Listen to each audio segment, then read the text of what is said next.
വിദ്യാഭ്യാസ മന്ത്രി എന്ന നിലയിൽ അദ്ദേഹം കേരളീയ സമൂഹത്തിൽ ചെലുത്തിയ സ്വാധീനം വളരെ വലുതാണ്. പിന്നോക്ക പ്രദേശങ്ങളിൽ, പിന്നോക്ക ജനവിഭാഗങ്ങളിൽ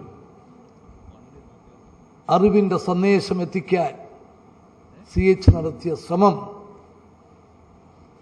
അത് പൂർണ്ണ അർത്ഥത്തിൽ ഇന്ന് വിജയിച്ചത് നമുക്ക് കാണാൻ സാധിക്കും.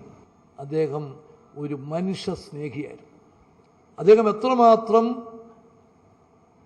ആളുകളെ സ്നേഹിക്കുകയും ആ സ്നേഹത്തിൻ്റെ പ്രവർത്തനങ്ങളിൽ അദ്ദേഹം എത്രമാത്രം പ്രവർത്തിച്ചിരുന്നു എന്നും എനിക്ക് വളരെയേറെ മനസ്സിലാക്കാൻ സാധിച്ചു.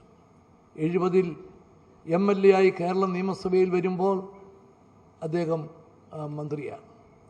ആ സമയത്ത് അവിടെ മുതൽ അവസാന നാൾ വരെ അദ്ദേഹവുമായി വളരെ അടുത്ത് നിന്ന് കാണാനും പ്രവർത്തിക്കാനും അദ്ദേഹത്തിൻ്റെ ആ പ്രവർത്തനത്തിൻ്റെ മഹത്വം മനസ്സിലാക്കാനും സാധിച്ചു.